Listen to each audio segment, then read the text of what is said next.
Dr. Landon Trost. I'm the director of the Male Fertility and Peyronie's Clinic in Orem, Utah, and the President-Elect at Sexual Medicine Society of North America. So regenerative therapies is an entire class of treatments that are meant to improve erectile dysfunction. And the concept behind it is that it regenerates the ability to achieve an erection spontaneously. So when you think of drugs like Viagra, injections, things like that, they're meant to improve the symptoms, but not necessarily cure the condition. The hope behind regenerative therapies is that they would potentially cure the condition and make it better even without future drugs. That's the big debate in the field right now. So they've been around for a while now. So even in the early 2000s, many of these therapies were being investigated. But the majority of data were in poor quality, retrospective, animal type studies. More recently, over the past decade, we've been getting a much more thorough look at the literature, and there's newer studies, better studies, randomized controlled trials. So we're finally getting a better pool of data that we can see if they work. The latest data on these is most likely showing that they aren't really working as the big issue. Some, like PRP and stem cells, right now have minimal to no data showing improvements, and ones like shockwave therapy look like they're improving things, but at such a low extent that it probably doesn't meet a minimum threshold needed to be considered effective. Most of the data is in the shockwave group. So when you look at randomized controlled trials, things like that, there's over 10 randomized controlled trials. There's quite a bit of data out there. And so there is data that's showing that it probably does improve things, but again, it's such a low extent of improvement that it probably doesn't meet what we call MCID, or that minimally clinically important difference. So every therapy has to reach a certain minimal threshold before it's considered effective.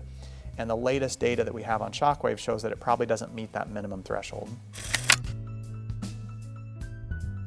Thankfully, for all three of these treatments, stem cells, PRP, shockwave, and even others that will be coming out in this class, really there's no downside, there's no negatives or side effects with it, at least that we know of long term. Pretty much every study has shown continued safety. It's more of a question of a side effect on the pocketbook of having to pay for the treatment and whether it's truly effective or if it just ends up being a scam type therapy. Most studies, it's hard to enroll people for a long time. And whenever you do a study, you might convince someone to stay in a study 3 months or 6 months, but it's really tough to get them 5 years later. There is some 1-year data on shockwave therapy that's a little bit mixed. There's some studies showing that the benefits wean off over time, and others that show that there might be a persistent benefit. But the majority of the data right now would say there is not a long-term improvement with these treatments. Now that's really important because one of the key selling points of regenerative therapies is that it cures you, that it heals the underlying condition, and hence you don't need any of these other therapies like Viagra, things like that. But the data would not support that, which would mean that these truly probably don't fall under a class of regenerative therapies, but more of like an active treatment. And that's the crux of it. When you look at any set of treatments, you're always wanting to know how do the different treatments compare, both risks and benefits. When you look at something called the IAEF, it's our gold standard way of assessing erectile function. It's scored on a scale of 1 to 30. 1 is no erectile function at all, 30 is perfect erectile function. And things like exercise will generally improve you about 4 to 5 points on that scale. So if you're not exercising, you start exercising, you improve about 5 points. Things like Viagra will improve you like 7 to 9 points. Injection therapies will improve you like 15 to 20. And implants, of course, will improve you 100% on things. Shockwave therapy, which is probably the most effective of the different regenerative therapies, probably improves you by about 2 to 3 points. Now, in most cases, that minimum threshold ends up being anywhere between 5, 7, sometimes 2, depending on how severe the case is. So it's definitely much less effective than other treatments that are out there. And then PRP and stem cells right now don't look like they improve you at all. From a scientific standpoint, you're always trying to say, what does the data show and not what does the marketing show? And especially when it comes to some of these therapies, they're not regulated in the same way by FDA as something like a Viagra type pill.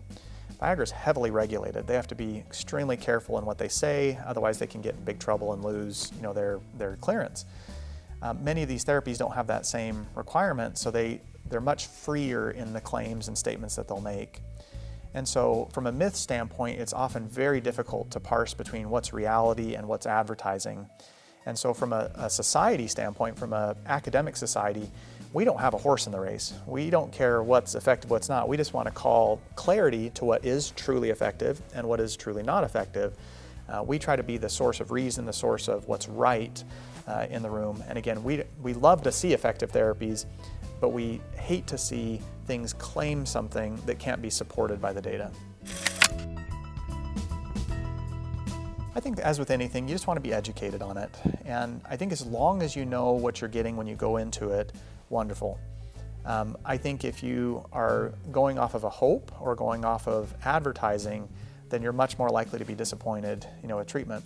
But I think if you go into it knowing the data and you know what the expected outcomes are going to be, and you know that they're really not risky treatments from a physiological side, then I think you're well informed. I think you just want to be real wary about picking up an ad and saying, okay, I'm going to do this treatment purely because this advertisement tells me to do so.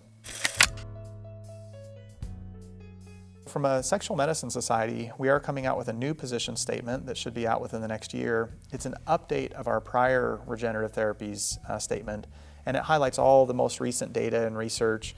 We also have a brand new innovative scale that essentially is the standard by which we're going to compare all future ED therapies.